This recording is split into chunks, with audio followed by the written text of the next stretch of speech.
Buenas noches a todos y a todas. Estamos aquí con mi amigo Beto Coral y queremos pues hablar de un tema pues que ya es preocupante, la verdad, y es de todas las personas que terminan tratando de hacerle daño a un señor porque resulta que nunca tiene la culpa de nada. Ya la gente sabrá de quiénes son, pero esperemos un poquitico que lleguemos a los 1000 seguidores para arrancar. Vamos saludando. Salude usted que alcanza a leer, Beto. Saludo para Ander, mi admiración para Beto, bien Gustavo, gracias. Fernando Bolívar, saludos para Adrián ¿Será mi Navas, hermano o el otro? saludos Richard. para Richard Pérez, Renato Arana, saludos a Gustavo, siguiéndolos desde Miami, gracias Renato. Estefano Peláez, saludos a don Gustavo desde Neiva, Huila. Carolina Hoyos, saludos. Edgar Augusto Ladino Romero, gracias. Diego Rolón, saludos para ti también. Andrei, desde Flandes, Tolima, toda la gente del Tolima, un saludo especial para todos. Tienen un gobernador uribista allá en el Tolima y... Figueroa, Villa. Hernando, un saludo, hermano. Listo. Lucho, Alejandro. Gracias por la lucha a ustedes también. Cielo, Vallejo. Daisy Cuellar. Yo de lejos sí puedo ver. Sí. Ya casi llegamos a los 1000. Ya, mire, uy, fue rapidito. 1023. Ah, muy bien, muy bien. Bueno, miren, para no dilatar tanto la cosa mientras se va sumando las demás personas. Pues hoy sucedió algo que viene sucediendo hace años, décadas, digámoslo, por lo menos 20 años. Y es que ahí nos están escuchando bien, es que tenemos un microfonito aquí en la mitad. ¿Nos escuchan bien, por favor? ¿Alguien que responda ahí? Sí, nos escuchan bien. Desde Ciudad de México, Marisol, qué alegría verlos. ¿Ven? ¿Alguien nos puede decir si nos escuchan bien para no tener que repetir? O pongamos esta cosita. Si no dicen que se escucha mal, nadie, no hay ningún comentario que diga que no. Ok, entonces vamos a ponerlo por aquí. Más, un poquito más ahí. Bueno, listos. Bueno, mis amigos, entonces hoy pasó algo, pues, triste para ese señor, pero muy sospechoso para nosotros, y es que resulta que siempre que sucede algo que involucra al señor Álvaro Uribe Vélez, pues resulta que son personas a espaldas de él que quieren hacerle daño, que quieren, en este caso de la ñeñe política, que como ustedes saben, nació porque ese tal narcotraficante Ñeñe Hernández asesinó a un joven por equivocación, quería era matar al papá, que era un sastre que le había prestado 1.200 millones de pesos, y resulta que para no pagárselos lo mató. Entonces el abogado, un señor, aquí tengo los datos.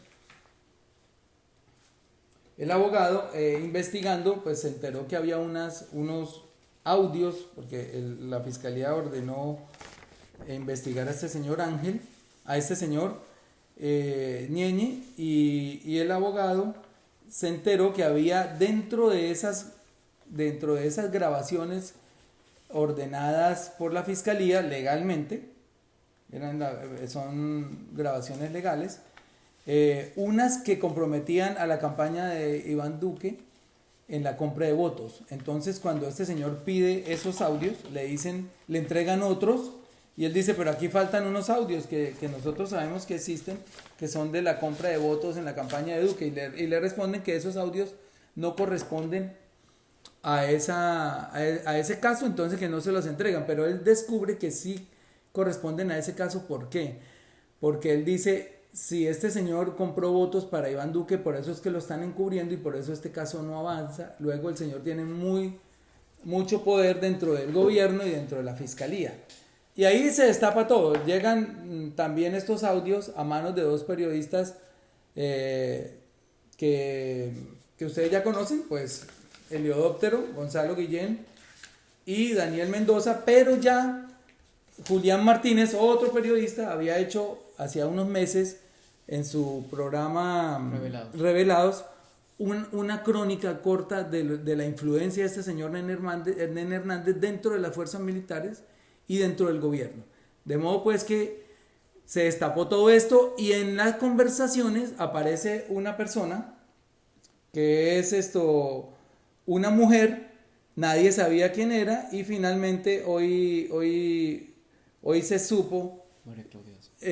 no, hoy no se supo, perdón, se confirmó, pero lo había denunciado ya en un programa con Vicky Dávila este señor Julián Martínez, el periodista Julián Martínez dijo, ella es María Claudia Daza. Y pues ahí obviamente salieron como siempre a desmentir, pero hoy un trino del presidente Uribe dice lo siguiente, dice, periodista me confirma que la transcripción corresponde a Calla Daza de mi UTL, que se cotejen los audios. De parte de ella sería un abuso mayor con el presidente Duque, que mala señora, y su transparencia, y con mi persona que he luchado con toda pulcritud. Este es el tuit del presidente Álvaro, quejándose con toda razón contra una asesora, con un miembro de su UTL, que a espaldas de él llamó al Ñeñe Hernández y le dijo que le metieran 1.000 millones de pesos en votos a la campaña. Pues mire, yo sinceramente, pues, ustedes saben que uno tiene que, a la gente hay que creerle, pero yo le cuestiono tres cosas. Primero, yo también tengo una UTL y yo nunca metería a una UTL a una persona que no conozca demasiado bien y en la que no confíe demasiado. Segundo, esta señora llamó al Ñeñe, ¿verdad? Porque están confirmando aquí que sí fue cierto. ¿Y por qué el presidente Duque o el mismo Ñeñe, en todos esos viajes que hemos visto documentados en Instagram, en todas estas fotos que aparecen, que calculamos son 10 viajes del presidente Duque, por qué el Ñeñe nunca le dijo, oye, me está llamando abusivamente una señora de la UTL del presidente Uribe a pedirme plata y a pedir que compremos votos? ¿Por qué no le dijo nunca eso? Es rarísimo. ¿Y por qué esto se quedó callado ahí 2 años?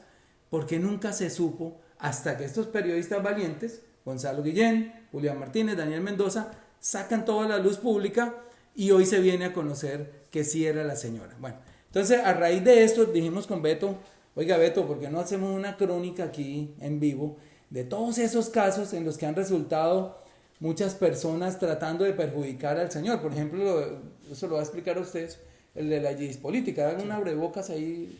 Bueno, básicamente la GIS política, ayer por ejemplo Gustavo hizo un video magistral comparando el proceso 8000 con lo que es en estos momentos el ingreso de dineros del narcotráfico y la mala utilización de recursos proveídos por parte de narcotraficantes a las campañas políticas como en estos momentos estamos viendo. Pero lo de la GIS política es un exabrupto, no solamente es una afrenta contra la Constitución contra la Constitución, sino una afrenta contra todos los colombianos, ya que mediante un hecho ilícito que fue el ofrecimiento de prebendas, sobornaron a unos congresistas para cambiar su voto para que aprobaran el acto legislativo que iba a reformar la Constitución y que iba a aprobar la reelección. Eso quedó probado y no solamente existen... Es solamente una abrebocas. Sí. Pero, o sea, es para poner un caso, ya lo va a explicar a profundidad Beto. ¿Cómo les parece que 2 ministros abusivamente, muy abusivos este par, Sabas Pretel y Diego Palacio, van y compran un poco de congresistas para hacer reelegir a Uribe, que no quería, no sabía, lo hicieron a sus espaldas?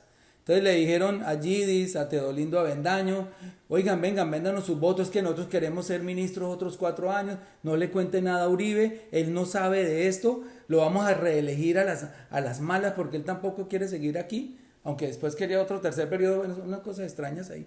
Pero entonces, ¿cómo tanta gente ha tratado de hacerle daño a este señor? Que hoy pues queremos hacer honor a eso y contarle a ustedes quiénes son todas esas personas. Entonces, arranquemos con...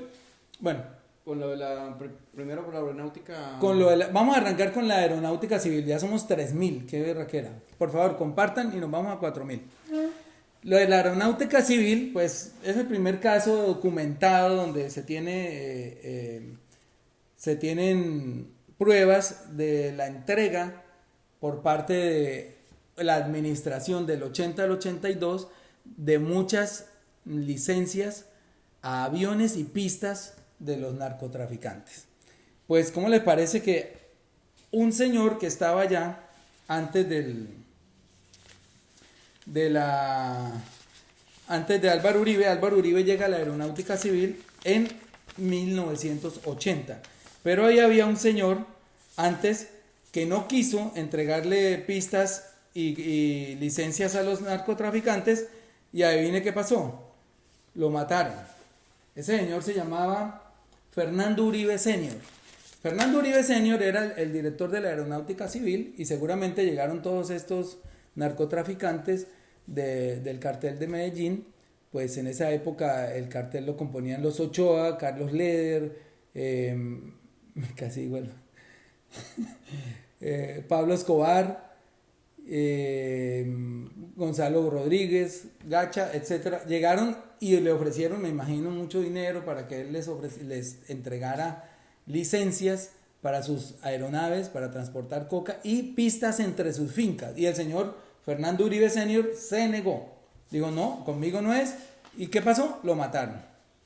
Entonces pusieron ahí a otro señor que se llama Álvaro Uribe Vélez, y milagro.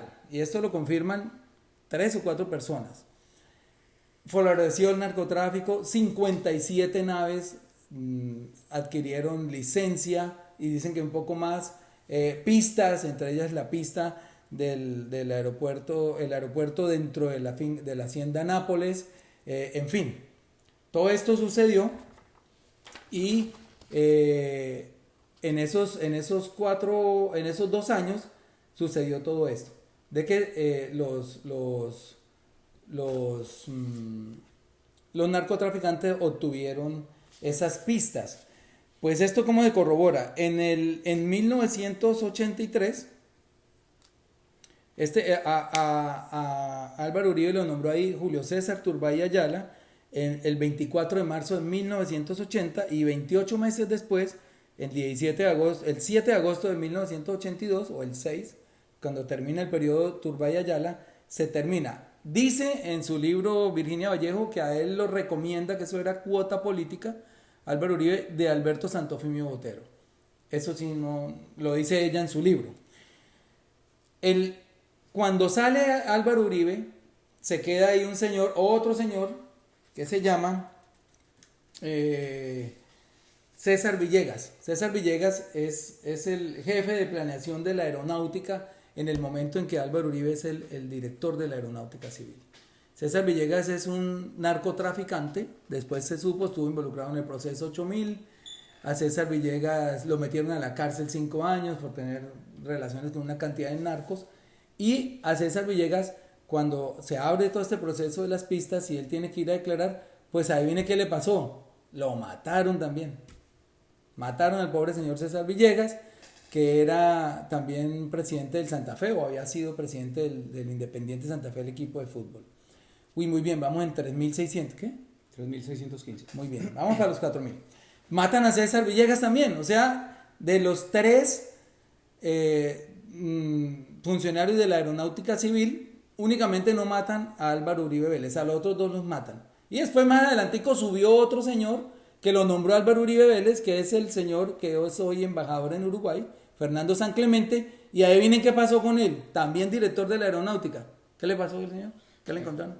Le encontraron 3 laboratorios de cocaína en su finca. Entonces, para que entendamos la dimensión de esto, el señor Iván Duque sigue sosteniendo al embajador en su cargo. Ok, entonces miren lo que ha pasado con todos los directores de la Aeronáutica. Siempre terminan untados, menos Uribe no. Los otros, él no. Bueno, entonces,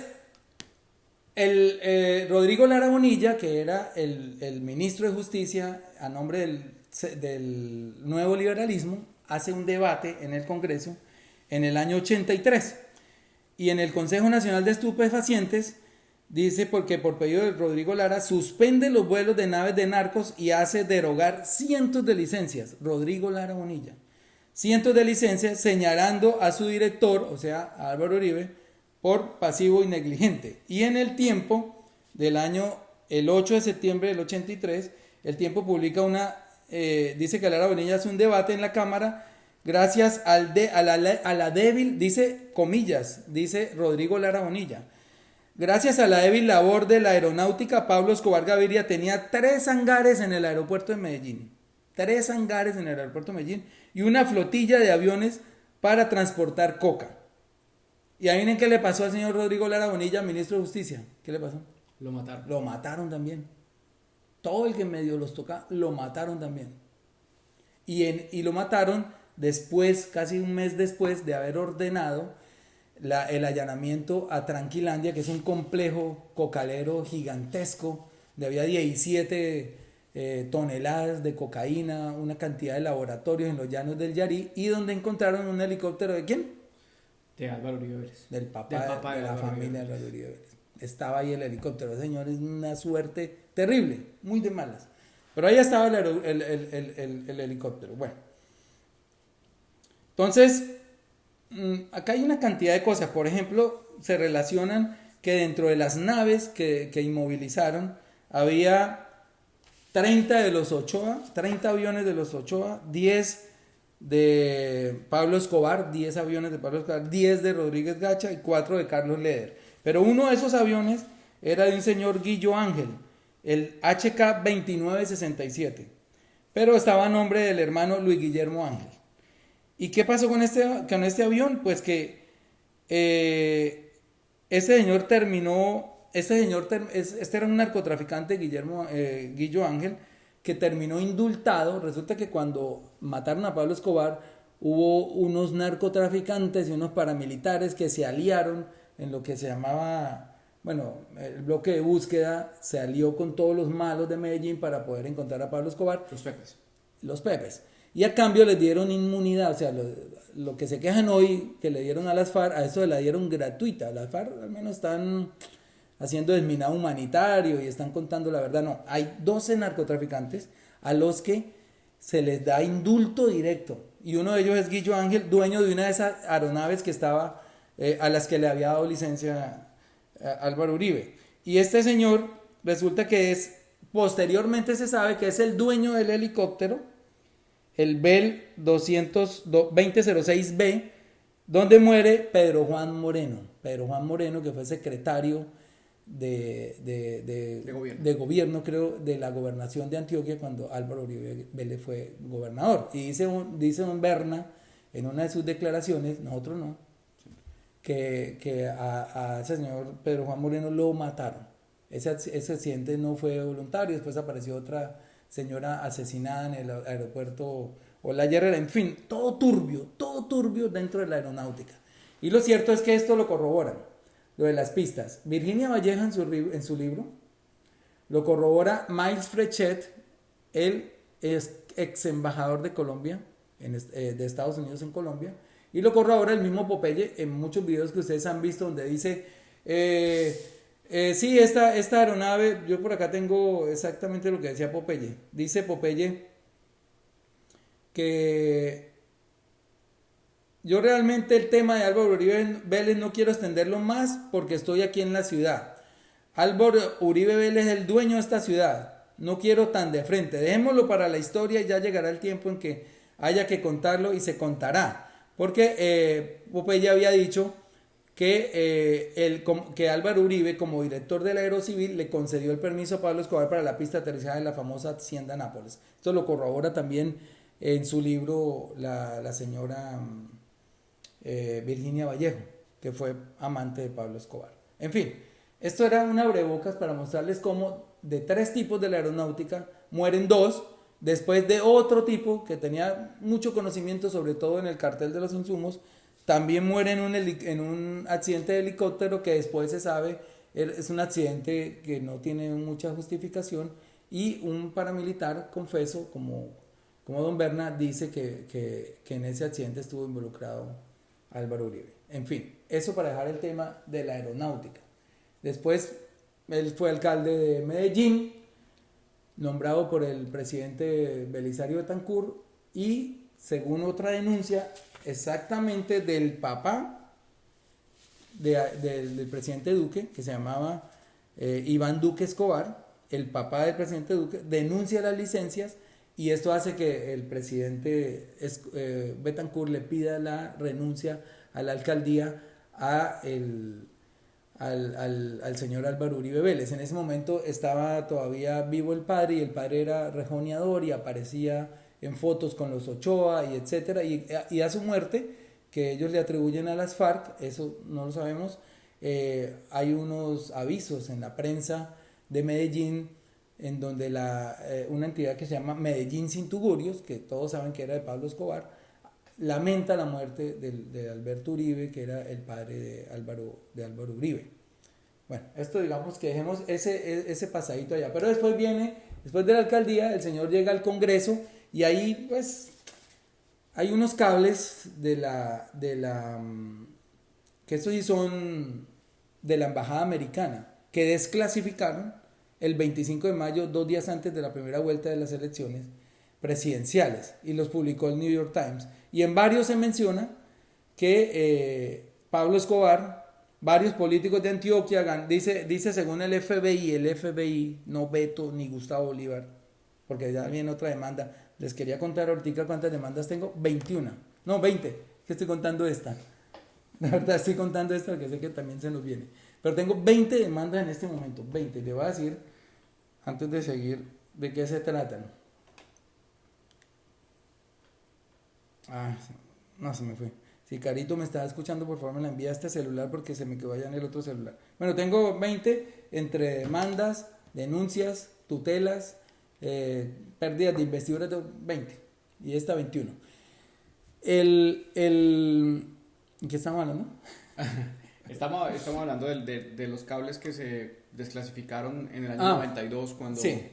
Entonces el FBI dice en uno de esos cables desclasificados, varios políticos de Antioquia ganaron asientos en el Senado, representando al Partido Liberal, y sus campañas fueron financiadas por el grupo de Escobar.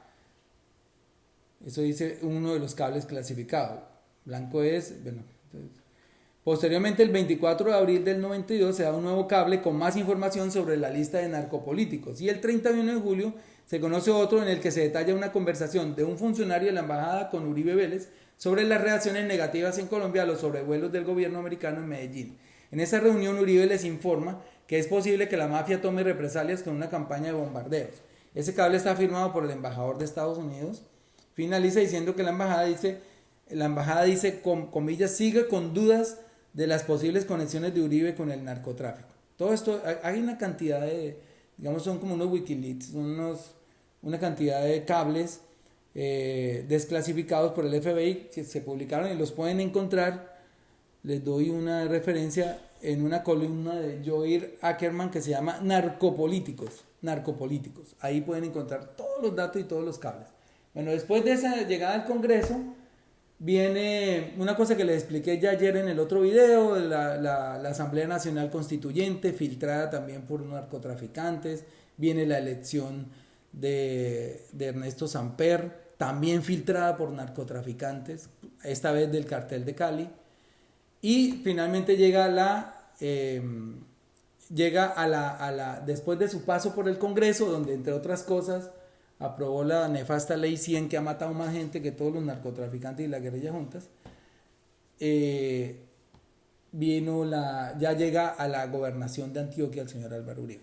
¿Qué pasa? Bueno, listo. En cuanto al tema de la gobernación de Antioquia, en esos 4 años, que fue desde el año 96 al año 2000, se vio incrementado drásticamente el aumento de las masacres. Álvaro Uribe Vélez está investigado en 2 de ellas, la masacre del Aro y la masacre de La Granja. Inclusive está investigado por orden del Tribunal de Justicia y Paz de Medellín y el de Antioquia. Tiene investigaciones por homicidio y por las masacres. Ordenó la compulsa de copias a la Corte Suprema de Justicia y a la Comisión de Acusaciones por estas masacres.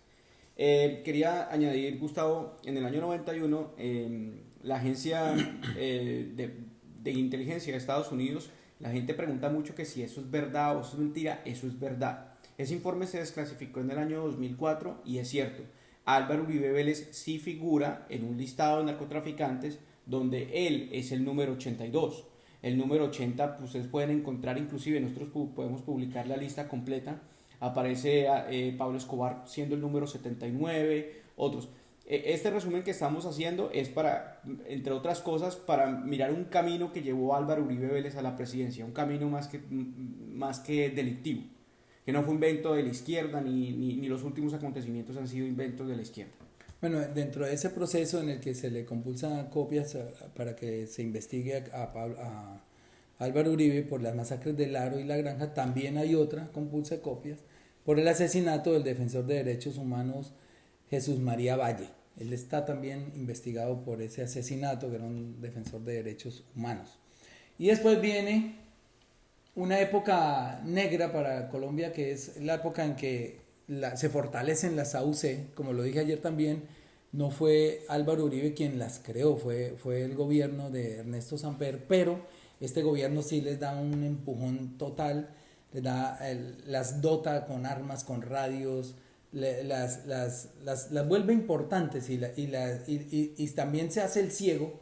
Todo este gobierno y todas las autoridades de la época se hacen los ciegos con estos señores campesinos que aparecen, entre ellos los famosos 12 apóstoles, en el que está involucrado el hermano de Álvaro Uribe. Y estas convivir se vuelven prácticamente como el nido de donde nacen las AUC y todos los grupos paramilitares, porque primero podían patrullar libremente, se unen con el ejército, todo esto está reprobado. Esa manguala que había de las AUC con el ejército, las masacres que produjeron juntos. De hecho hay masacres donde hay testigos que dicen haber visto el helicóptero de la gobernación de Antioquia rondando sobre las masacres. Llegaban a pueblos paramilitares, llegaban a los pueblos 200 paramilitares, ningún militar los veía.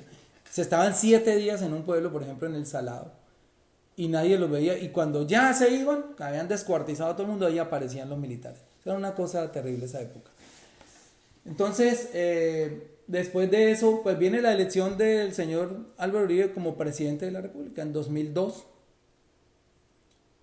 También ahí tú tenías por ahí unas pruebas de eso. Bueno, dentro de los testimonios de los que se indican a Uribe como paramilitar, rápidamente, está el de Pablo Hernán Sierra, que afirmó que Álvaro Uribe Vélez y su hermano, junto con los hermanos Gallón y los hermanos Villegas, muchos reconocerán el caso de Santiago Gallón, ya que fue este el que ordenó la muerte de Andrés Escobar. Todo, siempre lo he dicho, todos los crímenes o todo hecho delictivo de la clase política corrupta colombiana conducen a Álvaro Uribe Vélez, pero este caso es escabroso porque se trata del homicidio directo del exfutbolista Andrés Escobar, ocurrido en una discoteca de Medellín. Es ordenado por un señor llamado Santiago Gallón, que a la larga resulta ser socio de Álvaro Uribe Vélez en la venta ficticia de la finca de las Guacharacas, ubicadas a orilla del río Nus, donde fue allí donde se fundó el bloque Metro Las Autodefensas a raíz de ataques constantes y extorsiones del ELN.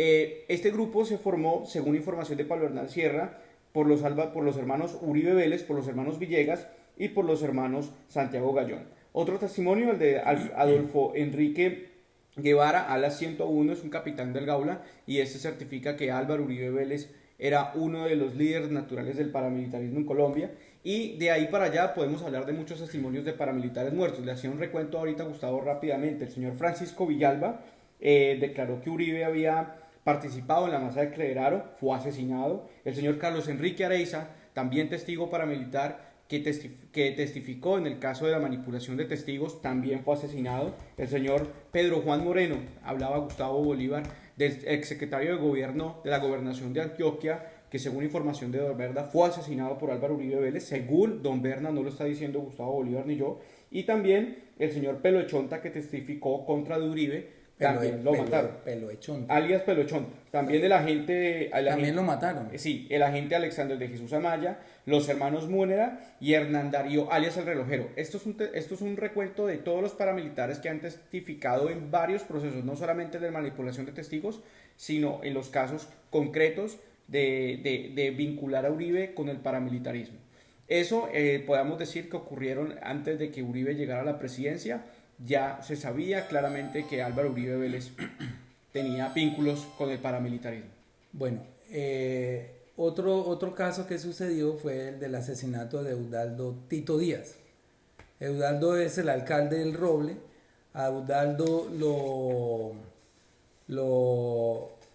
primero lo sanciona la Procuraduría porque él se niega a entregar los recursos de la salud a al paramilitarismo. En ese momento el paramilitarismo se estaba apoderando de los recursos de la salud de los municipios, de donde ellos tenían una zona de influencia. Eudaldo se niega y ¿qué sucede? Primero le meten un recurso en la Procuraduría porque en ese momento los paramilitares controlaban todo, entonces tenían al procurador, tenían al fiscal, tenían a todos los entes de control y como no lo pudieron acabar, entonces lo que sucedió fue que Eudaldo llegó a Corozal un día el presidente de la República, Álvaro Uribe Vélez, y se para y le dice, señor presidente, yo quiero que me escuchen, y se impone, ustedes lo ven en el video, ese video ha circulado suficientemente, y Eudaldo se para valientemente y le dice, a mí me van a matar, presidente, a mí me van a matar, y señala al gobernador que estaba en ese momento, Salvador Arana. Salvador Arana estaba al lado del presidente. El presidente finalmente no toma nota y por ahí dice dos cosas. Lo cierto es que se va el presidente y a Eudaldo lo matan. ¿Y quién lo mata? El que estaba al lado del presidente, Salvador Arana. ¿Y el presidente qué hizo? Pues le abrió una investigación, lo mandó a la cárcel, le mandó todos los entes de control, lo mandó a vigilar. No, le dio una embajada, lo mandó de embajador a Chile. Ese fue el premio que le dio Álvaro Uribe a Salvador Arana por haber matado a Eudaldo Díaz, que tuvo el coraje de pararse allá a decirle a todo el mundo, mire, a mí me van a matar, presidente, por tales y tales motivos. Entonces, ahí se van tejiendo cositas. Otro muerto. Y después viene pues ya toda la negociación de Ralito, y aquí va a aparecer otra víctima, un señor ahí pobrecito, Luis Carlos Restrepo, porque en todo lo que pasó en Ralito,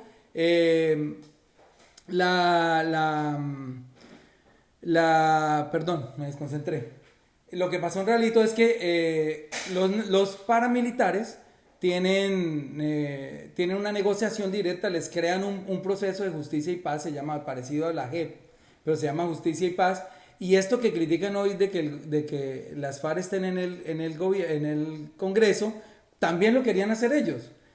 Estaba el proyecto en el que las AUC, los máximos líderes iban como congresistas a tener su curul en el Congreso. Eso después la Corte lo tumbó y en el Congreso se opusieron, pero estos señores incluso alcanzaron a estar en el Congreso, llegaron al Congreso de la República, Ernesto Báez, Mancuso y no me acuerdo el otro, y los aplaudieron, se pararon de pie, los ovacionaron en el Congreso de la República, aplaudiendo a los paramilitares que habían causado más de, 4.000 masacres, 8 millones de desplazados, 80.000 desaparecidos, etc. Los aplaudieron de pie. ¿Y esto qué pasó ahí?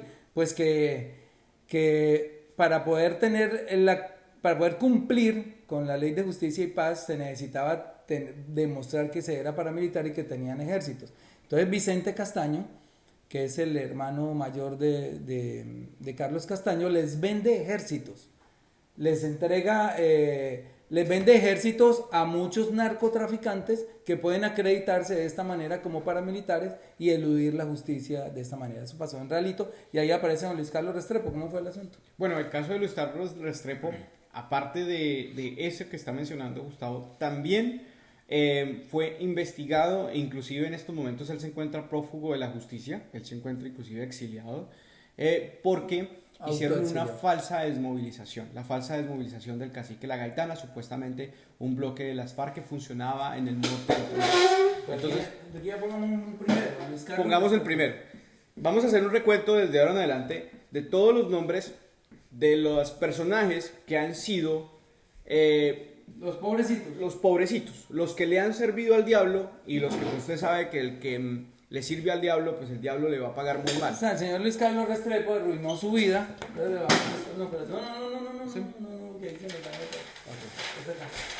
vamos esto.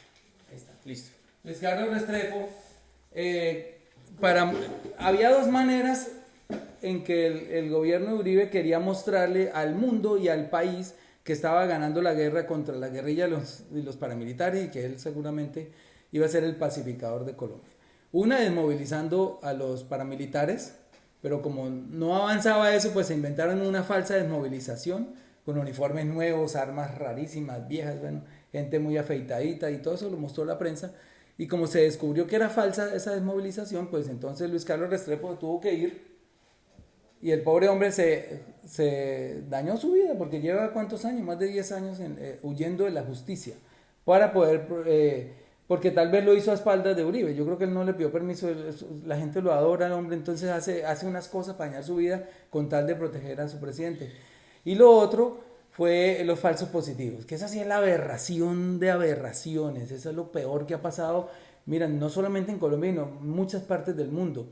Porque yo he leído mucho sobre el Holocausto y me he querido especializar un poco en la Segunda Guerra Mundial. Y los judíos de verdad, pues sí, fueron asesinados de manera vil y los alemanes terriblemente sediciosos, pero no pasó lo que pasó acá. Por ejemplo, no estoy diciendo que sea bueno lo que les voy a decir, pero por ejemplo allá metían a los judíos en unas duchas y les soltaban un gas y se morían. A otros los mataban de hambre, bueno, de todas las formas perversas, pero los de aquí, terrible. Por ejemplo, se cuenta que alias Cadena amarraba a una persona de un árbol con una cuerda y la iba soltando hacia un foso donde había cocodrilos y las desmembraban. Bueno, ustedes se acuerdan de las Olimpiadas famosas que las dijeron también en Justicia y Paz muchos paramilitares, según las cuales a las víctimas había unas olimpiadas en donde en 30 segundos tenían que mutilar a una persona, descuartizarla con motosierra y meterla en una bolsa muy pequeña. La persona, el tipo que lograra meter una persona en una bolsa de este tamaño ganaba las olimpiadas. En 30 segundos tenían que hacerlo y muchas veces lo hicieron con ellos vivos. Y también pues el recuento también de la exalcaldesa de Apartadó, Gloria Cuartas, mostrando cómo jugaron fútbol con una cabeza de un niño. En fin, atrocidades terribles, no solamente de los paramilitares, también en algunas ocasiones hubo denuncias de la guerrilla, pero todo esto pasó en el marco de una locura en la que el país dijo, por fin llegó el Mesías, este señor sí está arreglando el país, se están acabando los paramilitares, se están acabando las guerrillas, pero como no encontraba a los guerrilleros, entonces ¿qué hicieron? Ir a matar campesinos, ir a matar jóvenes, ir a ilusionar jóvenes aquí en Soacha con puestos para después llevarlos a un campo, arrodillarlos, hacerlos vestir de guerrilleros y asesinarlos. Eso, por eso, para mí, de todas las atrocidades que se han cometido en estos gobiernos, la peor es los falsos positivos. Eso no tiene nombre, esa cosa. Bueno, les iba a comentar un hecho casi inédito. ¿Quién es Hernando Montes? Hernando Montes es el director de Azogán, que fungía como director de la Fundación de Ganaderos en Aguadas Caldas. Yo puedo publicar también la sentencia que absolvió al paramilitar Pablo Hernán Sierra de los delitos de injuria y calumnia al afirmar que Álvaro Uribe Vélez había sido fundador del Bloque Metro. Pero es muy interesante porque como ahorita vamos a tocar el tema de financiación de campañas, vamos a ver que para la primera elección de Álvaro Uribe Vélez, no lo dice Beto Coral ni lo dice Gustavo Bolívar, entraron más de 200 millones de pesos del producto de una subasta ganadera que realizaron los paramilitares en una feria ganadera que se realizó en Caldas, patrocinada por el bloque Cacique Pipintá. Inclusive hay ni siquiera, porque ya salió de la cárcel, un condenado por el hecho, el señor Hernando Montes, que es el nombre que les acabo de escribir, porque aquí vamos a relacionar todos los nombres de los pobres que trabajaron con el viejecito y el viejecito nunca se dio cuenta que estos pobres lo traicionaron. Entonces, como vamos a ver, desde el año 2002 se ve este tema desde el año 2002, no, estamos hablando concretamente de Uribe, y desde su primera elección se ve que le entraron dineros producto del crimen, porque básicamente fue una subasta dirigida por el bloque Cacique Pipintá en Caldas, y les recapitulo, hay un capturado, lo pueden buscar en internet, se llama Hernando Montes, el presidente de Azogán. Pero también hay una columna de Joir Ackerman de hace una semana en la que muestra cómo en un pueblo que se llama Gómez Plata, eso queda aquí está, Gómez Plata, eso queda en Antioquia, y siendo registrador el papá de Iván Duque también, en ese pueblo Uribe ganó con el 95% y muestra pruebas en esa columna de cómo, según los datos de la registraduría, las elecciones de 2002 Álvaro Uribe ganó en primera vuelta a la presidencia con 5.862.000 votos mientras que Horacio alcanzó 3.500.000 votos. Con respecto a la compra de votos, el fallo cita la versión dada el 15 de septiembre de 2011 por el exparamilitar Luis Adrián Palacio Londoño, alias Diomedes, a los fiscales de Justicia Paz, frente a la pregunta del investigador de si el bloque Metro tuvo alguna injerencia en la elección de alcaldes, concejales, diputados, congresistas del presidente de la República, que hubieran presionado a la población civil exigido de votar por A o por B candidato, alias Diomedes contestó inequívocamente que sí. Entonces hay otro testigo aquí, diciendo cómo, y también lo ha dicho Mancuso, que ellos metieron plata y metieron terror para que Álvaro Uribe acrecentara las votaciones en esos sitios donde tenían influencia en esa época los paramilitares, pero todas estas cifras yo las tengo de cómo aumentó la votación en esos lugares, pero fue un debate que no me dejaron hacer el año pasado en el Congreso sobre el fraude electoral en Colombia. Bueno, después de los falsos positivos, después de las falsas desmovilizaciones, de los 12 apóstoles, en fin, llega ya la corrupción. Y es el señor, unos señores, él no, otros. Otros señores necesitan que él siga de presidente porque lo ha hecho tan bien y el país está, pues, obviamente de luna de miel, la gente pudo volver a las fincas y etcétera, y nadie sabía, salvo por los debates de Gustavo Petro, que en esa época no tuvieron tanta difusión, pues que había unos señores paramilitares matando a todo el mundo, inocentes, por sospecha, por lo que fuera, y para acrecentar las bajas. Entonces vino que dos ministros, y en eso ya les va a contar Beto, dos ministros de Uribe deciden comprar a varios congresistas para modificar la Constitución, imagínate, un acto legislativo, sin permiso del presidente, para que el señor pudiera postularse, porque acuérdense que la reelección estaba prohibida en Colombia, o sea, no existía la reelección. A partir de 2006 hay un acto legislativo que tiene dos vueltas y el presidente no se dio cuenta, o sea, 2 años. Y ¿qué fue lo que hicieron este par de ministros para que Uribe siguiera en el poder? A espaldas de él, ¿no? Bueno, para mí la GIS política es el peor escándalo de corrupción en la historia de Colombia, ya que una congresista acepta que recibió prebendas por parte de funcionarios del gobierno para aprobar el acto legislativo que cambiaba la Constitución para que le permitiera a Álvaro Uribe Vélez poderse reelegir. ¿Cómo ocurrió esto? Vamos a poner el contexto de todo el mundo así rápidamente. En el año 2004, el 1 de junio del año 2004, se realizó una reunión de más de 18 congresistas en la casa de la congresista Clara Pinillos. 2 de esos 18 congresistas eran el señor Teolindo Avendaño y la señora Ginnis Medina.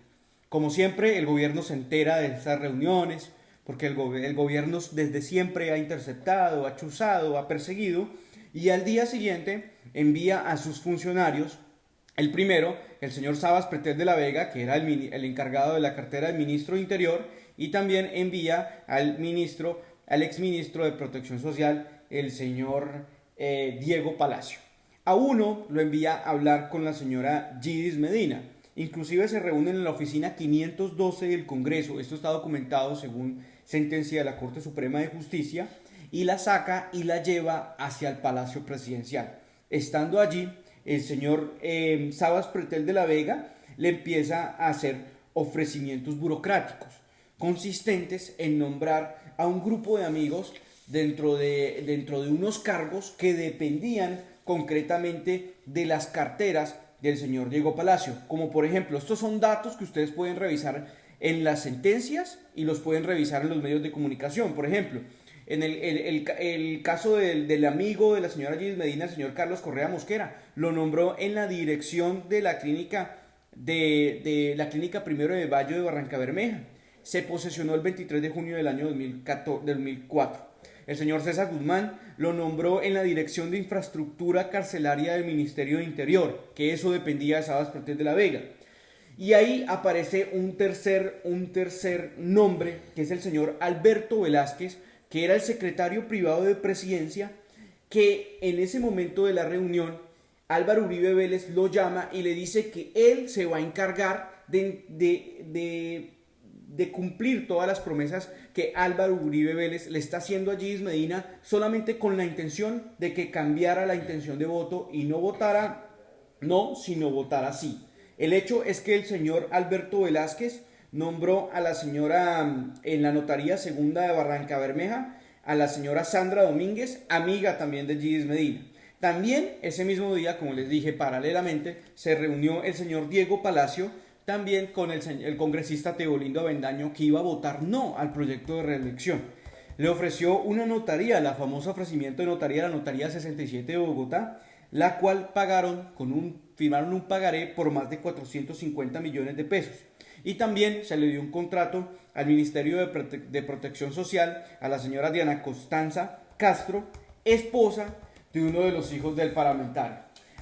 El 3 de junio, y ojo con lo que les voy a decir, el 3 de junio, en un candente debate de la Comisión Primera, que es la comisión que trata los asuntos más importantes del país, ¿Gustavo está en esa comisión? ¿En la Comisión Primera? No, en la Comisión Tercera. La tercera.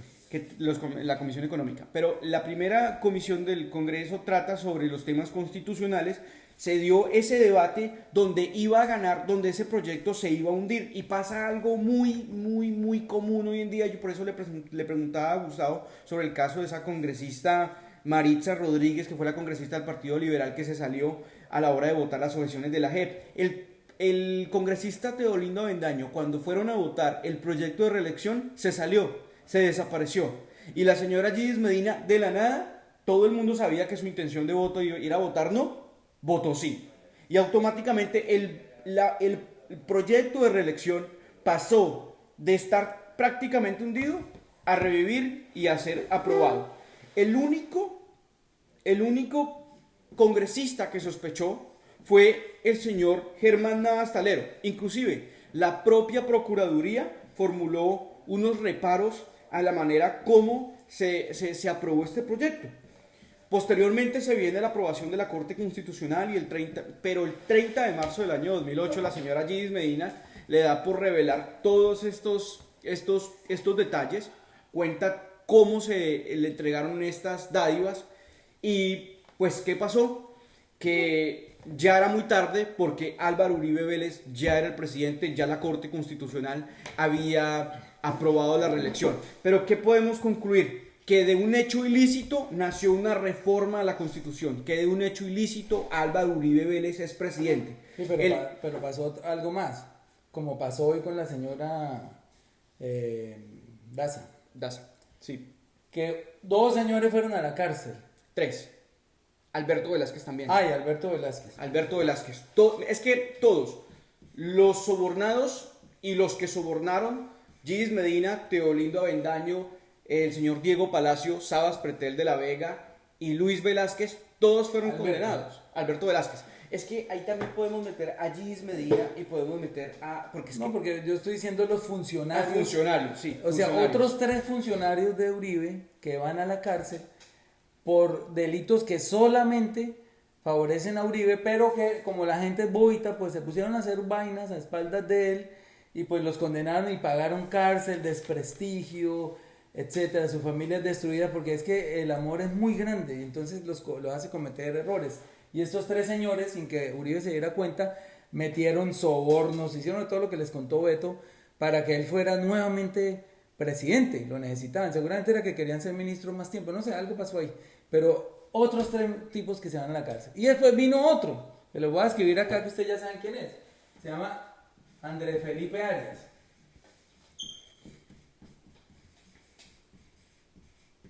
Que ese sí ha sufrido un calvario peor que todos, porque está condenado a 17 años, estuvo aquí en Estados Unidos amarrado, con esposas en los pies, en todas partes, porque resulta que este señor quiso ser también como el sucesor de Álvaro Uribe y se lanzó a la presidencia en 2010, pero para asegurar el dinerito de la campaña empezó a repartir plata a la lata a todos los ricos, a los testaferros, a los terratenientes, a algunos narcos, a los más ricos de Colombia, a regalarles plata.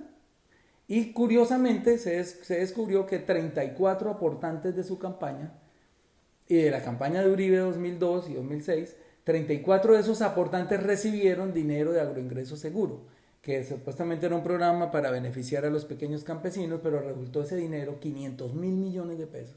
De esa época, que viene a ser 1 billón de hoy, 500 mil millones de pesos en manos, ¿adivinen de quién?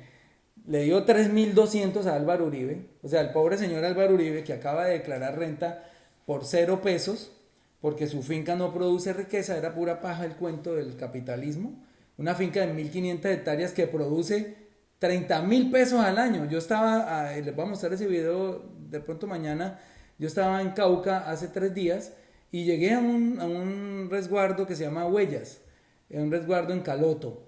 Y pues estábamos tratando de recogerle fondos a una escuelita porque los niños estudian en el piso, en el barro, no tienen cemento. Y la escuela es una enramada con unas tejas de zinc y un plástico. Yo les voy a mostrar mañana les monto ese video. Y resulta que estos niños estaban vendiendo unas mantecadas para recoger fondos para su escuelita. Y le pregunto yo a la niña, ¿cuánto vendieron? Y me dice 20.000 pesos.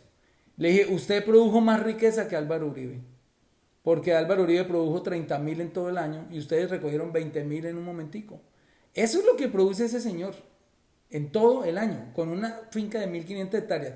Pero más encima el gobierno le regala, el mismo gobierno de él manda a su ministro para que le dé a la finca de él 3.200 millones en subsidios. Subsidio es, no devuelva, tome la plata y no devuelva. Y esa finca, pues hoy nos damos cuenta que no produce nada, 30.000 pesos al año. Eso fue lo que produjo. Entonces, ahí es donde uno ve las injusticias. ¿Y qué pasa entonces? Pues que este señor Andrés Felipe Arias se va para la cárcel. Se va para la cárcel porque regaló plata que no era de él. Dicen que no se robó ni un peso. Es posible que sea cierto porque ellos aman tanto este proyecto que se inmolan por él. Y entonces, acá ya hay otro preso, mira. Ya llevamos 2, 4, 6 personas que se han ido a la cárcel por amor al proyecto político de Álvaro Uribe. Y eso que no vamos a meter allí Medina, Teodoro Bendaño, que son los que cambiaron su intención para votar no. Pero ellos eran simplemente unos mercenarios que vendieron su voto, pero ellos no son del proyecto, ellos sí son malos, los otros no. Exacto, ahora hablemos de las chuzadas. Bueno, entonces después Hay vinieron varios las condenados chuzadas. Entonces resulta que un día unos señores de la presidencia, el secretario privado del presidente, ¿que era quién? Bernardo Moreno. No, el presidente.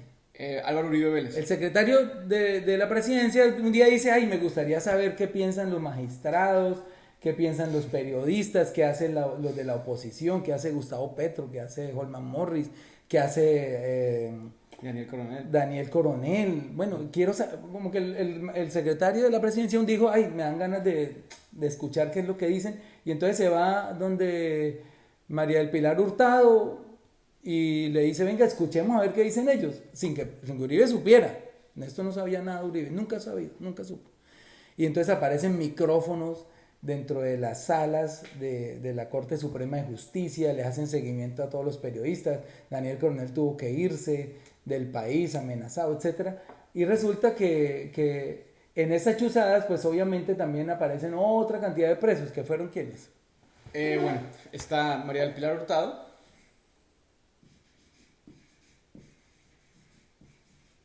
Bernardo Moreno.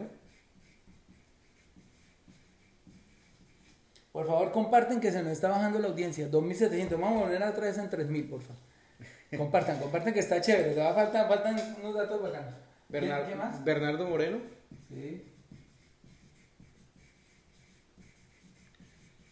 El exdirector del DAS Noguera.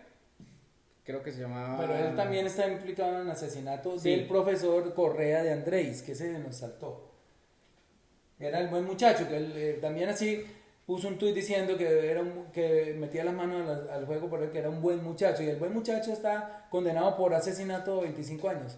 Asesinó al profesor Correa de Andrés y le entregó el DAS, así, literalmente a todos los paramilitares, las camionetas del DAS se las entregaba para que anduvieran por ahí, para arriba y para abajo con sus armas, con sus drogas, y eso fue el DAS en el gobierno de Álvaro Uribe. Obviamente él no sabía, estamos haciendo énfasis aquí, que estoy mamado de las demandas, él nunca sabe nada, él no sabía. Usted dijo algo chévere hoy, o era muy malo o es un bobo tenaz, ¿cómo le mete a toda esta gente? O Álvaro Uribe Vélez era un criminal que todo lo calcula, que todo lo mide, o es el presidente más estúpido e inepto de la historia de Colombia, que no se han dado cuenta que toda esta cantidad de condenados lo traicionaron. ¿Cuál de las dos? No, pero aquí hay otra, bueno, no nos va a acabar en esta, bueno, pongamos otra. Resulta que él tuvo 12 decanes. Los edecanes son los generales o, bueno, oficiales de alto rango. Corrámoslo para un ladito, son generales o militares de alto rango que son quienes los acompañan siempre. El edecán es el edecán del presidente, el jefe de seguridad de la corte.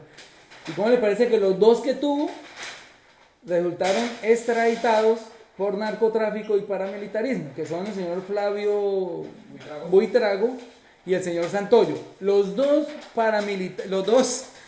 edecanes de Palacio, los que yo tengo de confianza aquí agarrado, se los llevan para Estados Unidos extraditados porque eran narcotraficantes. Y tampoco el señor sabía, obviamente. No sabía. Él nunca sabía. Entonces vamos a poner otros dos presos aquí, que son Flavio Buitrago y Mauricio Santos. O sea, el tipo estaba rodeado de narcos, de paramilitares, de chuzadores, de asesinos, de corruptos, de todo, y nunca supo. Qué cosa tan loca. Hasta nuestros días, nunca ha sabido. Vuelvo, repito, él no sabía. Bueno, entonces sigamos. Estos son los 12 decanes de él. Y después vino las zonas francas. Tampoco supo que el señor de la DIAN, junto con el alcalde de Mosquera, hicieron un chancuco ahí para que los dos hijos de Uribe compraran una finca que tenía en el POT un uso rural, y apenas las compraron, el señor de la DIAN las volvió de uso industrial y esas fincas pasaron a costar 1000 veces lo que les había costado. Tenaz. Ahí sí no fue nadie a la cárcel, porque esos sí son intocables. Ahí no fue nadie a la cárcel. Yo creo que tampoco él supo. De verdad, yo soy hoy el defensor de Álvaro Uribe. Él tampoco supo que sus hijos se enriquecieron comprando un lote por X y después lo vendieron dicen que en 1000 veces el precio, porque le cambiaron la destinación del uso, lo que llaman volteo de tierras. Y entonces, pues ese es el cuento de las chuzadas, de las zonas francas, para no detenerme mucho. Porque todavía falta lo de Odebrecht. Resulta que en ese gobierno, se me pasó de Reficar, en ese gobierno hicieron 3 grandes obras y todas terminaron mal, chuecas, corruptas, abandonadas, con sobrecostos, que fueron Reficar, que se contrató por $4.000 millones y terminó costando 14.000, algo así, un sobrecosto como de 500%. Una fiesta impresionante que hicieron con nuestro dinero en Reficar. Después vino la contratación del túnel de la línea y eso sí lo hizo, pero ese señor vuela. Lo inauguró. El túnel de la línea lo inauguró él hace 10 años, no, como 12 años. De todas maneras lo hizo a toda. No lo han terminado. Lo inauguró sin terminar. Creo que lo cerró como para que no lo gastemos y lo tienen ahí listo para inaugurarlo el otro año, pero lo cerró unos 10 años, pero él lo alcanzó a inaugurar. El túnel de la línea lo alcanzó a inaugurar. Y ese túnel de la línea, que costaba 600.000 millones de pesos, está costando hoy 2.2 billones, o sea, 3 veces más. Y Odebrecht, que es así el exabrupto total, se contrató por 1.400 millones la Ruta del Sol 2, digamos la Ruta 2, el tramo 2, y ya ustedes saben lo que pasó. No la Fiscalía de Colombia, sino el Departamento de Estado en los Estados Unidos descubren todo este entuerto de que esta firma venía corrompiendo gobiernos por toda Latinoamérica, incluso en Estados Unidos, y ahí es donde salpica a Colombia, y obviamente cayeron las vacas flaquitas. Un viceministro, el ministro se murió, o si no seguramente hubiera ido a la cárcel, creo, y nadie más, unos congresistas por ahí que sirvieron de lobistas, y ese proyecto se paralizó. Y al paralizarse, por culpa de los corruptos, o sea, de Odebrecht y de la empresa que Covian de ser, la de Sarmiento Angulo, bueno, o Corficolombiana, una de las dos. Dice Sarmiento que no conocía de esos sobornos, hay que creerle, pero de todas maneras esa obra se vuelve corrupta y a raíz de la corrupción se paraliza. Y estos conchudos, después de paralizar la obra por varios años, obviamente cuando la fueron a retomar ya costaba un mundo de plata más, y quisieron que el Estado los indemnizara. ¿Pueden creer esto? corrompen la obra, corrompen ministros, sacan una cosa que llama aquí el contrato de estabilidad jurídica, que se hacen, eso es un invento también del señor Carrasquilla en el gobierno de Uribe, que consiste en que estos contratos de estabilidad jurídica, si yo consigo una gabela en exención de impuestos o una zona franca, lo que sea, yo hago un contrato de estabilidad jurídica y ningún gobierno en 20 o 30 años, según el tiempo en que se pacte, lo puede cambiar. Se tiene que quedar así, todas las condiciones, así le estemos regalando el dinero. Y eso es lo que hicimos. Bueno. Se nos olvidaba, cuando ustedes les pregunten por el escándalo de Brecht, el único, se nos olvidaba ese nombre, Gustavo, el señor viceministro de Transporte Gabriel Silva, único funcionario de Odebrecht condenado en Colombia, fue viceministro de Uribe.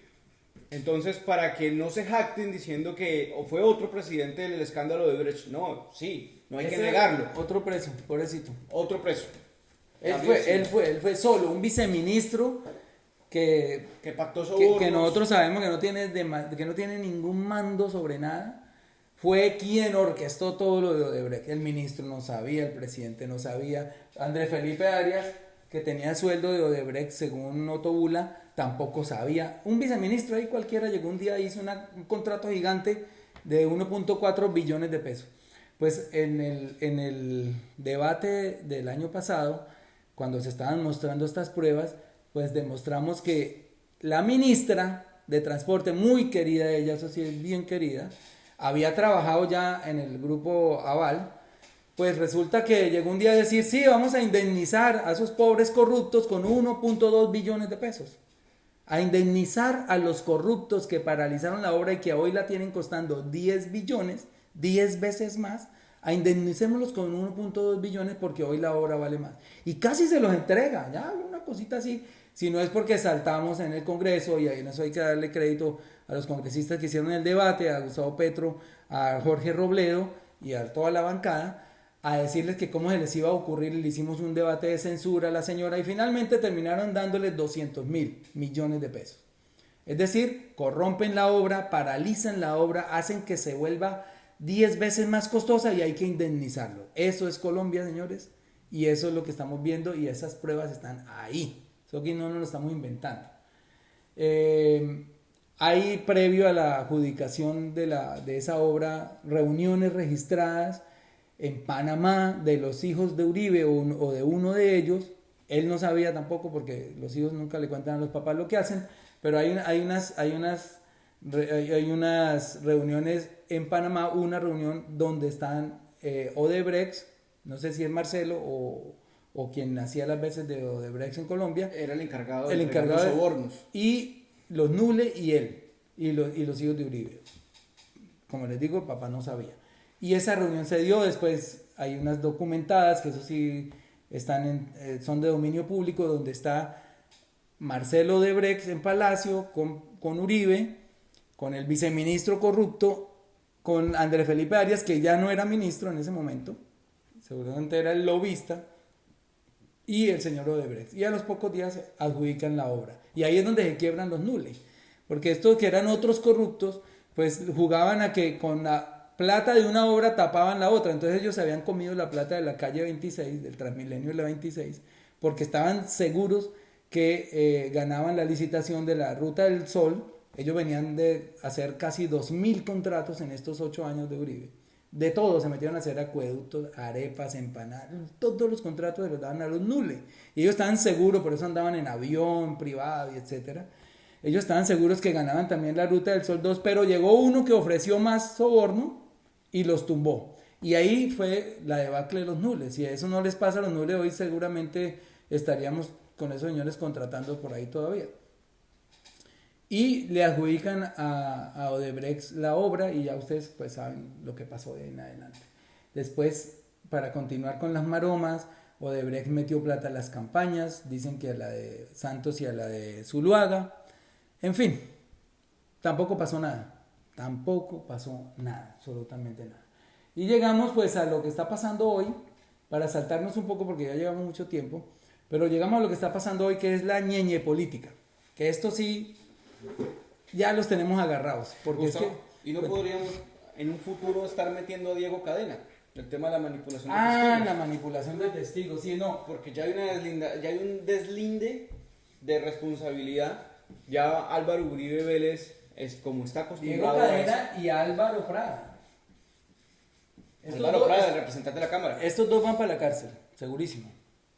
Álvaro Prada es un representante de la Cámara por el Huila y el señor Diego Cadena ya se echaron la culpa de la manipulación de testigos. El caso por el que el expresidente denunció a Iván Cepeda, pero resulta que Iván Cepeda fue absuelto y él, por unas conversaciones también de carambola, porque era investigando a un paramilitar o a un narco, escucharon conversaciones del expresidente y pues bueno, ya están súper empapelados con eso. Él está llamado a indagatoria, ustedes ya lo saben, ya la presentó. Ahora viene la indagatoria a estos dos, pero a estos sí creemos que les van a dar medida de aseguramiento porque, pensándolo bien, ellos fueron los que hicieron toda la jugada, a espaldas de Uribe también. Es que Gustavo, decía un periodista esta mañana, usted se le mete a chuzar a Uribe, a escucharle las llamadas, a descubrirle una cosa y termina escuchando 30 más. Claro. Porque todas son circunstanciales. A Uribe nunca lo han interceptado por una sola razón y han descubierto algo en concreto sobre esa razón, sino le terminan descubriendo otras. Tal caso Cepeda y tal caso como en la niña política. Bien, Diego. Entonces, aquí él tampoco sabía que ellos estaban pagándole a los testigos cheques. Ya incluso Daniel Coronel mostró en esta última columna de este domingo, de ayer, 3 cheques girados por el primo de Álvaro Uribe, Mario Uribe, 3 cheques girados a testigos que son que están atestiguando contra Álvaro Uribe. Otros 3 cheques. Y este señor también giró otros, pero fue a espaldas de Uribe. Uribe no sabía tampoco. Nada de esto lo sabía él. Nunca lo ha sabido. Y hoy, pues bueno, llegamos a la ñeñe política. Es lo más descarado que ha habido. La defensa que están haciendo es risible. Hoy la señora, ¿cómo se llama? Salud Hernández dice que eso les parece un chiste. Pues a nosotros no nos parece un chiste. Un chiste que 30 años después de tanta sangre derramada, de 5 candidatos presidenciales asesinados, de 3 ministros de justicia abaleados, de coroneles de la policía y muchos policías asesinados, de muchos periodistas muertos, que a esa señora le parezca un chiste que el presidente de un país aparezca en 20 o 30 fotos y en muchos videos hasta bailando frente a un narcotraficante, a nosotros no nos parece un chiste. Pero ellos, por minimizar la cuestión, están diciendo eso es un chiste o Uribe da la cara. O la Guajira no incidía mucho en los Que la Guajira no incidía en los resultados. Pero ya resulta que hace 15 días Aida Merlano había dicho lo mismo. ¡Qué coincidencia! Aida Merlano cuenta cómo montan toda una infraestructura para comprar votos, una casa que también fue allanada por la fiscalía, está la prueba, está el dinero, están las cédulas.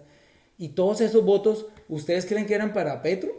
¿Usted cree que los Char, los Gerlain, Ñeñe Hernández, Marquitos Figueroa, ellos compran votos para Petro? ¿O para quién eran? Yo creo que eran para Petro, ¿sabe que pensándolo bien? Sí, digamos que eran para Petro. Entonces, como hay tantos videos, incluso está en la posesión presidencial. Mire, yo les pongo un caso, yo no pude llevar a una persona a la posesión del presidente porque me dijeron, no, hay una sola boleta por persona, la entrada es estricta, eso ya no puede entrar nadie, y había 5 cordones de seguridad. A mí no me vengan a decir que el tipo apareció ahí con la mujer, con la corbata y dijo, vengo a mirar y siga. No me jodan. Había varios cordones de seguridad, no había ingreso de carros a 3 cuadras de la redonda, había mallas y mallas y mallas, y el último cordón era el más difícil, era que en ninguno de esos cordones se pasaba sin la invitación. O sea que este señor Ñeñe Hernández estuvo en la posesión presidencial invitado por el presidente. O sería por la señora esta que renunció hoy. Bueno, Yo creo. Bueno, pues esta señora Catalina Daza, María Claudia Daza. María Claudia Daza, aparece en los audios y es la que le dice a Ñeñe que está hablando de parte de Uribe y de Duque para lo de la compra de los votos, porque pues, se va a subir el comunista, se va a caer el país, se va a volver Venezuela, se van a trepar las FARC, entonces tocaba parar como fuera el asunto. Y se asustaron porque pues como Petro estaba llenaba todas las plazas, todas, yo estuve ahí, soy testigo de vistas y de oídas, ni una plaza que no llenara en toda Colombia. Eso era un fervor impresionante, no había pierde en esa campaña. Nos robaron la presidencia. Lo puedo decir con toda la seguridad y estamos alistando demandas para demostrar que nos robaron la presidencia. Entonces, resulta que hoy sale, yo lo leí al comienzo, el presidente Uribe con un tuit diciendo que le parecía un descaro que su asesora se fuera a tomar esa atribución, mejor dicho, y la echó. O sea, la señora tuvo que renunciar. Pero yo le quiero al presidente Uribe, yo creo que uno dentro de su UTL también mete gente rara que uno nunca conoce, no sé qué pasó ahí, pero sí me llama la atención que el Ñeñe Hernández no le hubiera dicho, oiga, presidente, porque tenían línea directa con Duque, con todos, con generales. Parece con 4 generales. ¿Usted tiene los nombres de ellos? Yo sí los tengo acá. Con 4 generales, un narcotraficante andando con 4 generales, incluso en uno de ellos le dice que muchas gracias por la invitación a los 15 años de su esposa. Los generales son Ricardo Restrepo, Adolfo León Hernández, el general Jerez, que es el que aparece con el helicóptero del ejército, y el general Raúl Rodríguez, que es a quien agradece él por haberlo invitado a los 15 años de su hija. Ustedes se pueden imaginar la acción de la fuerza militar contra estos narcotraficantes en la costa cuando este señor anda con 4 generales. Ustedes pueden creer que le tocaron un pelo en tantos años para que siguieran matando y traficando drogas y comprando votos, si ando con 4 generales y con el mismo presidente. Pues ahí está la muestra. Gustavo, y quiero añadir que estos generales están... ¿Cómo llama la señora? Se llama María Claudia Daza. Estos generales están cometiendo una conducta tipificada en el Código Penal llamada peculado, ya que están utilizando los recursos que son destinados para el uso privativo de las fuerzas militares para cuidar narcotraficantes. Y me remito a una metáfora utilizada por Gustavo Petro, a la cual dice que las avionetas quieren ser utilizadas para fumigar los cultivos de coca, pero también contradictoriamente para cargar a los mismos narcotraficantes. Y básicamente eso es lo que hizo el Ñeñe Hernández. No sé si Gustavo usted escucha una parte de las grabaciones donde tiene un contacto directo con el capitán y le está ordenando que le ponga un teniente a su disposición. También le ordena a un sargento a que le consiga 20 bocachicos. O sea, los narcotraficantes tienen a nuestros militares para irles a hacer mandados y para transportarlos. Y además en uno de los audios hay algo gravísimo. Habla el subcomandante de un batallón al Ñeñe Hernández y le dice, ya nombré un nuevo teniente porque ya saqué al otro. Y le dice, dígale que se me presente, el narcotraficante. ¿Puedo decir una grosería? ¡Jueputa! Un narcotraficante diciéndole a un subcomandante del ejército, dígale que se me presente, que usted sabe cómo es la cosa. No joda. Estamos pagando 34 billones de pesos de mantenimiento del ejército. Ese es el presupuesto del ejército para que estos tipos se le entreguen a unos vulgares narcotraficantes. No, pues no hay derecho. Gustavo, usted que es senador de la República, ¿usted puede hacer eso? Ve que Beto está saliendo. ¿Usted puede hacer eso? ¿Qué cosa? Ordenarle a algún oficial que se le presente a algún teniente. Usted como senador. Nadie lo puede hacer, nadie, ni el presidente de la República. Es un narcotraficante, asesinó a una persona y lavaba dinero de Marquito Figueroa, que está preso. Incluso Marquito Figueroa lo iban a sacar. Y ahí, ojo con esto, era tanto el poder del tal Ñeñe Hernández que un fiscal, yo tengo ni por acá los nombres, un fiscal lo llama, un fiscal que lleva el caso, lo llama y está grabado el fiscal diciéndole, Ñeñe, cuidado que lo están interceptando, está interceptado, está chuzado, pilas con lo que habla. Y el tipo muy bonito empieza en adelante a hablar cosas como a cuadrarla, como a arreglarla, ¿no? Como que él es un tipo honorable, que lo persiguen, que tal, y arreglar cosas. Pues la fiscalía filtrada por el narcotráfico, el ejército filtrado por el narcotráfico, la presidencia filtrada por el narcotráfico, solo da como resultado un estado narcoparamilitar. Y esa es la verdad, y eso es lo que hay que decir, y aquí esto nos va a costar a lo mejor sangre.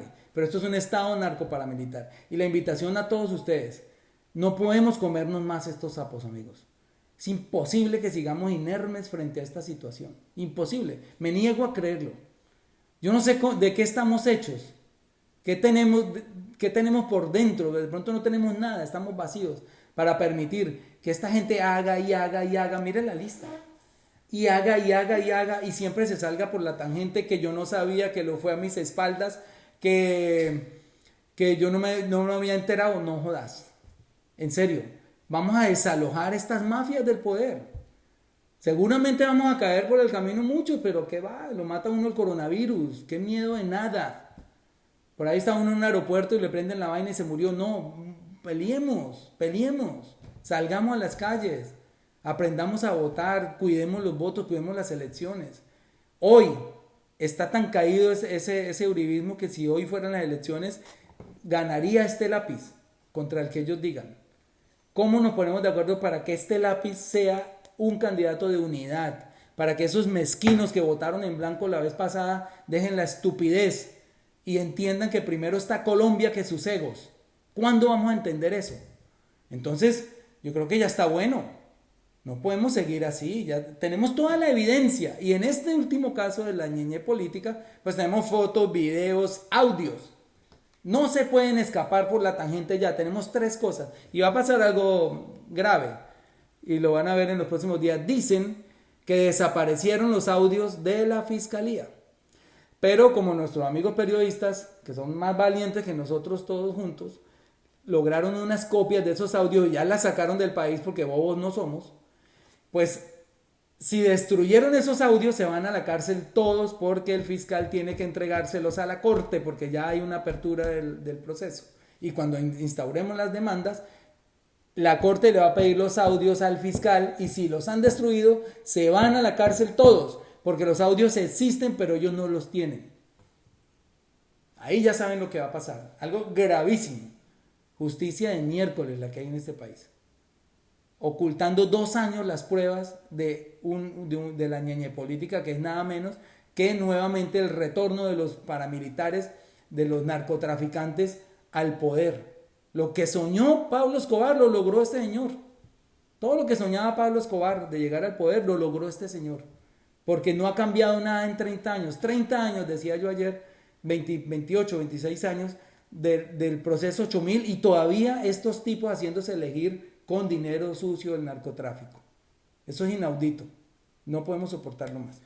Y es inaudito sobre todo escuchar en mayo del 2018 al señor Néstor Humberto Martínez afirmar que sabe de una empresa criminal destinada a comprar votos, pero que solamente iba a revelar el escándalo, la bomba, después de las elecciones, dizque por no interferir en política. Es la prueba contundente de que el fiscal general de la nación sabía y ya había escuchado a Ñeñe Hernández afirmando que habían destinado miles de millones de pesos para comprar la elección de Iván Duque y no lo dijo, y después tampoco lo dijo. Estamos frente a un estado criminal y el establecimiento entero se tiene que caer. Entero, se tiene que caer el sistema judicial, el sistema legislativo, todo se tiene que caer porque todo hace parte de la misma ñola. Qué pena, Gustavo, yo sé que usted es senador, hace parte del legislativo, pero se trata usted trabaja para eso, usted trata para que le rebajen su sueldo, para que no sean ustedes los que tengan que votar para procurador, para que no sea el presidente el que tenga que enviar una terna de fiscal de amigos para que la Corte Suprema de Justicia elija un fiscal, como en este caso, que eligieron a un amigo de Duque. El día de las elecciones, ahí está el tuit donde dice, voté por mi amigo Iván Duque, y ese es el mismo fiscal que tiene que investigarlo. Eso no tiene pero vamos a pedir que se aparte, que se nombre un fiscalado. En fin, ya saben las tareas. Yo no tengo que repetirles. Hay que arrebatarles el poder a estas mafias. Están acabando con todo. Miren hoy, se está derrumbando la economía.